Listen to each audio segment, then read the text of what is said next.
साईलीला मासिक 1923 अंक 10.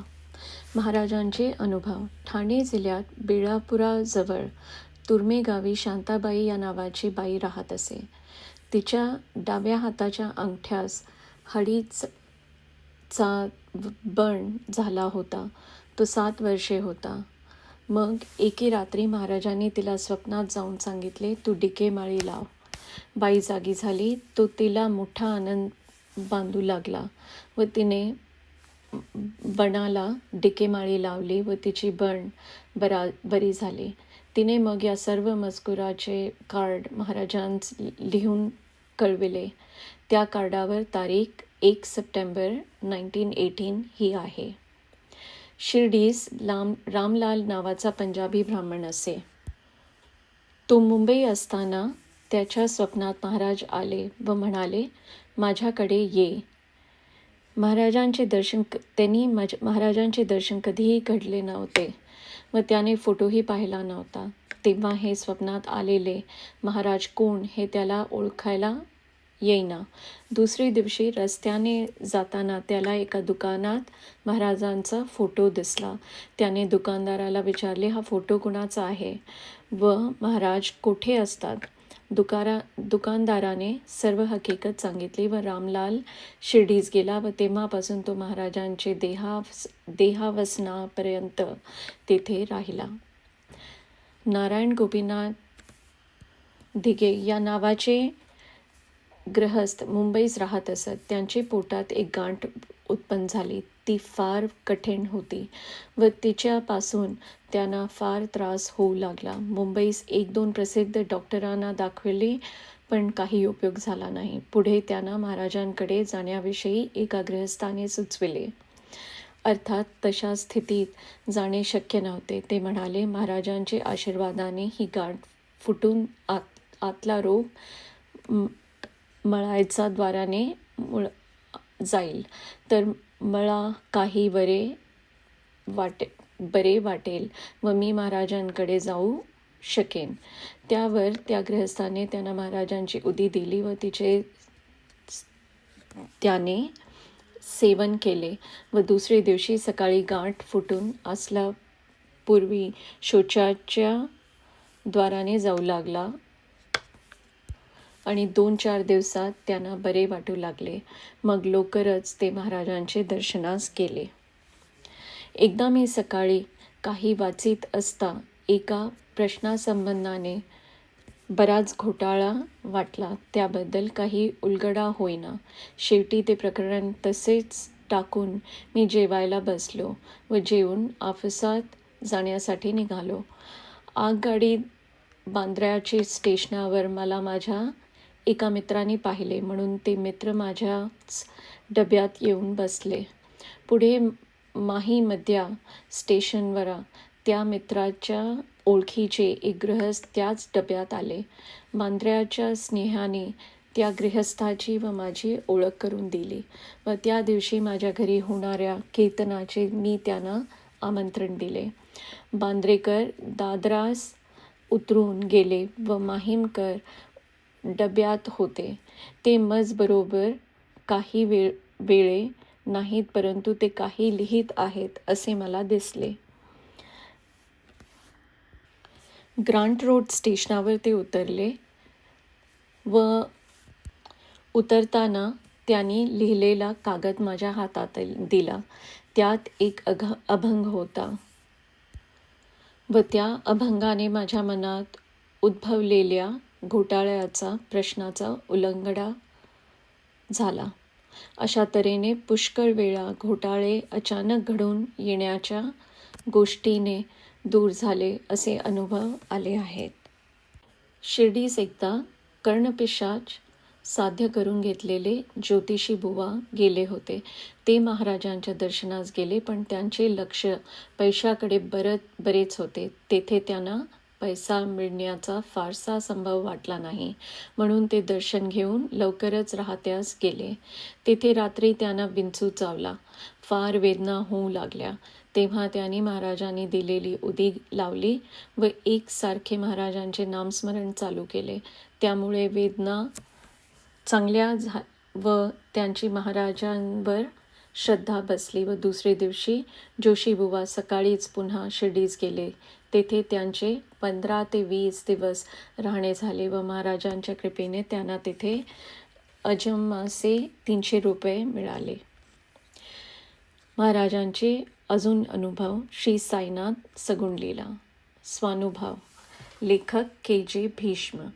श्री सद्गुरूने दिलेला उपदेश, त्यांनी दाखविलेले स्वरूप व दिलेले अनुभव हा कोणास सांग नये अशी सर्वत्र समज आहे व याबद्दल गुरु कृपे का अंजन पाया मेरा मैं जानू,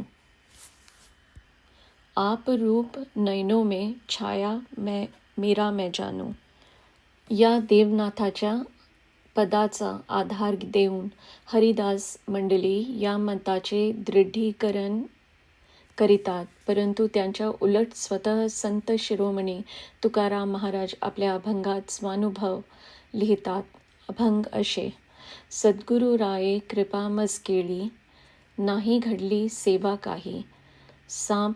सापडविले वाटे जाता गंगा स्नाना, मस्तकी तो जाणा ठेविला कर. भोजना मामती तूप पावशेर, पडिला विसर स्वप्ना माझे. काही काळे उपजला अंतराय, म्हणून या काय त्वरा झाली. राघव चैतन्य केशव चैतन्य सांगितली खूण मालिकेची. बाबाजी आपले सांगितले नाम, मंत्र दिला रामकृष्ण हरी. माघ शुद्ध दशमी पाहुणी गुरुवार, केला अंगीकार तुका म्हणे. हा त्यांनी स्वप्नात झालेला दृष्टांत व दिलेला मंत्र त्यांनी लिहून ठेविला. या तरुण स्वानुभव कोणास सांगू नये असे सिद्ध होत नाही. मला बरील मेरा मैं जानू या उपदेशाचा विचार पडला. संपूर्ण पद माझ्या हाती आले ते असे. पद देवनायाचे. गुरु कृपा अंजन पाया मेरा मैं जानू, आप रूप नयनों में छाया मेरा मैं जानू. उलट मार्ग की राह बताई मेरा मैं जानू, बुरे कर्म की रेख मिटाई मेरा मैं जानू. चांद सूरज बिन परा उजाला मेरा मैं जानू, पिलाया अजरा मर का प्याला मेरा मैं जानू. जहाँ तहाँ मैं आप अकेला मेरा मैं जानू, आप ही गुरु और आप ही चेला मेरा मैं जानू. गोविंद नाथ ने यही बतलाया मेरा मैं जानू, देवनाथ अपने में मिलाया मेरा मैं जानू. हे संपूर्ण पद पाहिल्यावर हरदासी शिक्षणाने झालेल्या वृत्तीत बदल झाला. वरील पदांत देवनाथाने आपला संपूर्ण अनुभव सांगितला आहे. प्रत्येक कडल्यात अनुभव सांगून पुन्हा मेरा मैं जानू हे धूपद कायम ठेविले. त्याचा अर्थ इतकाच की सद्गुरूने जो उपदेश केला, जे स्वरूप दाखविले, जो मार्ग सांगितला व गुरुच्या कृपेने काय फळप्राप्ती होते हे सांगितले, पण त्या फळप्राप्तीपासून जो आनंद होतो त्याची परिमिती किती आहे हे सांगता येत नाही. जसे साखर गोड असते हे गुरुने सांगितल्यावर ती शिष्याने खाल्ली असता गोड लागली इतकेच लागेल, पण गोड कशी लागली हे त्याला सांग म्हटले तर तो सांगू शकत नाही. त्याने तत्सदृश पदाचार्य नाव सांगितले तरी त्या पदार्थाविषयी पुन्हा वरील प्रश्न उद्भवतो. म्हणून त्या स्थितीला मात्र मेरा मैं जानू इतकेच सांगता येते. म्हणून याच धोरणाने पुढील अनुभव लिहिला आहे. स्वतःचा अनुभव लिहिणे म्हणजे स्वतःची योग्यता प्रकट करणे नव्हे, तर सद्गुरूचे महिमान वर्णन करणे आहे. म्हणून आता ध्यानमय लिहिण्यामाला आरंभ केला. नागपूर जिल्ह्यातील बोरी या गावी वास्तव्य करीत असता कुटुंब निर्वत्यावर पुन्हा संसारात पडावे की नाही या विचारात बराच काळ गेला. पुष्कळ इष्टमित्रांनी पुन्हा संसार धाटण्याचा उपदेश केला, पण संसार करावा असे मनच होईना. शेतीवाडी करून निर्वाह चालविला व मित्रमंडळींनीही सहाय्य केले, परंतु मनाचा अस्थिरपणा जाईना. अशा रीतीने काही काळ निघून गेल्यावर शके 1830 श्रावण महिन्याचा पौर्णिमेस रात्री मला एक स्वप्न पडले. त्यात एक काळ्या वर्णाचा पुरुष, ज्याच्या अंगास केशरी रंगाची उटी लागली आहे, कपाळास त्रिपुंड आहे व पादुकांचीही गंधपुष्पाने पूजा झाली आहे, असा स्वप्नात येऊन राहते माझे. हाती एक वर्तमानपत्र दिले. मी त्यांना विचारले, आपण कोण व आपले नाव काय? तेव्हा त्यांनी माझ्याशी संभाषण न करिता त्या वर्तमानपत्राकडे बोट दाखविले. मी त्याकडे पाहिले तो त्यावर सच्चिदानंद ही ठळक अक्षरे दिसली. तितक्यास त्या पुरुषाने वाच अशी आज्ञा दिली. तेव्हा पुन्हा त्या पत्राकडे पाहू लागलो. तो एके जागी मंत्र व शिकावा असे लिहिले होते. हे काय, याचा अर्थ काय वगैरे प्रश्न करण्याचा जो विचार करीतो तो पुरुष नाही व वर्तमानपत्रही नाही. तेव्हा मी विस्मित झालो. इतक्यात माझ्या मित्राने दार ठोठावले. त्याबरोबर माझी झोप गेली व ताबडतोब हे स्वप्न डायरीवर लिहून ठेवले. पण या स्वप्नाचे कोडे काही उमजेना.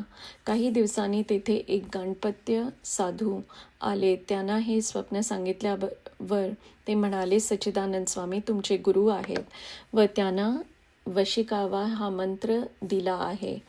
हे समजल्यावर आनंद झाला. काही दिवसांनी अमरावतीस जाणे झाले. तेव्हा दादासाहेब खापर्डे म्हणाले, शिर्डीस चलता काय? मी होय म्हणले व त्यांचे समागमे शिर्डीस गेलो. शिर्डीस जाण्याबरोबर साईबाबांचे दर्शन घेतले व आम्ही सर्वांनी नमस्कार केला. मी नमस्कार करण्याबरोबर बाबांनी हात जोडले व जय सच्चिदानंद असे तोंडाने म्हणाले. तेव्हा मी जास्त घोटाळ्यात पडलो. स्वप्नात दिसलेले सच्चिदानंद व हे एक की दोन? एक म्हणावे तर ते वैष्णव होते व हे यवन आहेत. दोन म्हणावे तर यांनी मला पाहण्याबरोबर सच्चिदानंदाचे नाव का घेतले, अशा विचारात पडलो. तेथे सर्व हिंदू ब्राह्मणांसुद्धा बाबांचे चरणोदक घेत असत, पण मी मात्र ते घेत नसे. बाबा तंबाखूची चिलीम पीत असत व आपली चिलीम दुसऱ्यात देत असत. मी बाबांचे अगदी जवळ बसत असे, पण मला त्यांनी चिलीम कधी दिली नाही. पण एक दिवसाचा प्रसंग असा झाला की आम्ही सर्व मंडळी दर्शन घेऊन बाबाजवळ बसलो. बाबांच्या चमत्कारिक गोष्टी चालल्या आहेत. इतक्यात एकाने चिलीम भरली व बाबांच्या हाती दिली. बाबांनी ती नुसती तोंडास लावली व माझ्या हाती दिली व पी म्हणाले. तेव्हा त्याचे आज्ञेप्रमाणे चिलीम प्यालो व ती बाबांची हाती दिली. ती त्यांनी घेतली व तोंडाने, आपण सांगितलेकडे फिरतो गड्या.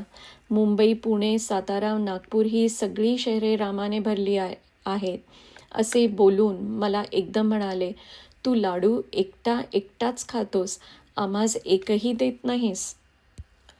आता तरी तू मला 5 लाडू दे.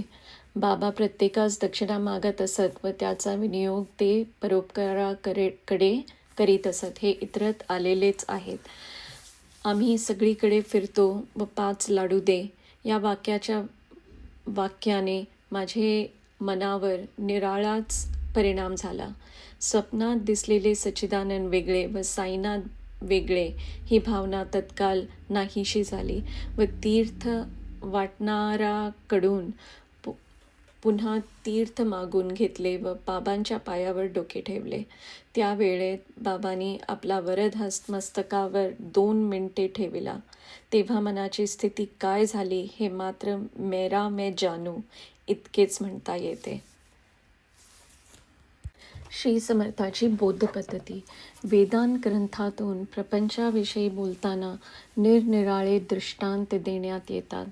उदाहरणार्थ रज्जू सर्प, मृगजल, हेम व अलंकार, माती व घट वगैरे हे सर्व दृष्टांत एकाची तसेचे नाहीत.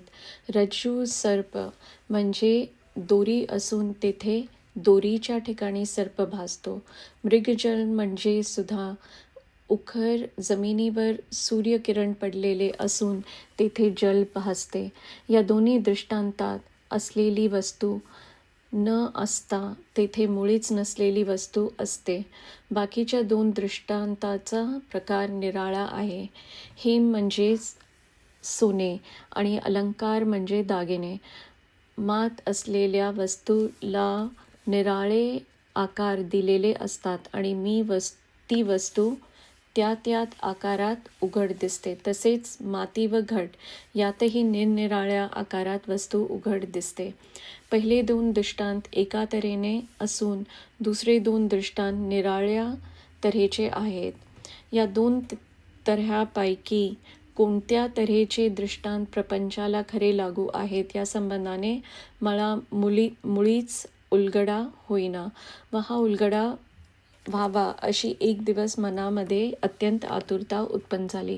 अशी आतुरता उत्पन्न झाल्यावर 10-5 मिनिटांनीच महाराजांकडून एका गृहस्थाबरोबर निरोप आला. तो गृहस्थ म्हणला, महाराजांनी आपल्याजवळ 100 रुपये मागितले आहेत. मग जवळ त्या वेळेला फक्त 1 रुपया होता आणि तोही नुकत्याच होऊन गेलेल्या एका गुरुपौर्णिमेला महाराजांनी आपल्या खिशातून काढून दिलेलाच तोच. अर्थात तो रुपया ते परम मागण्याचा संभव नव्हता. आलेल्या गृहस्थाला मी वस्तुस्थिती सांगितली आणि महाराजांस माझा साष्टांग प्रणिपात निवेदन करावयाची विनंती केली. तो गृहस्थ गेल्यावर माझ्या मनाने घेतले की महाराजांनी उच्चारलेल्या उद्यात मी शोधित असलेल्या उलगडा असला पाहिजे. कोणाजवळ खरोखर कोणत्या वेळी किती शिल्लक आहे हे महाराजांना अंतर्ज्ञानाने कळते असा आमचा सर्वांचा नित्याचा अनुभव असल्यामुळे महाराजांचा हेतू खरोखरीच 100 रुपये मागावयाचा नसून मला बोध करावयाचा व माझ्या मनातला घोटाळा काढून टाकावयाचा हाच असला पाहिजे असे माझ्या मनात पक्के बिंबले आणि तेथे असलेल्या महाराजांच्या तस्बिरीपुढे साष्टांग नमस्कार करून 100 रुपयांचा अर्थ मला कळावा अशी प्रार्थना केली. यानंतर 2-4 मिनिटातच महाराजांच्या कृपेने 100 रुपयांचा अर्थ स्फुरला व त्याने माझ्या मनातील घोटाळा साफ नाहीसा होऊन पूर्ण समाधान वाटले. तो अर्थ असा आहे, दोन्ही तऱ्हेचे दृष्टांत प्रपंचाला लागू आहेत, पण ते निरनिराळ्या अंगाचे द्योतक आहे.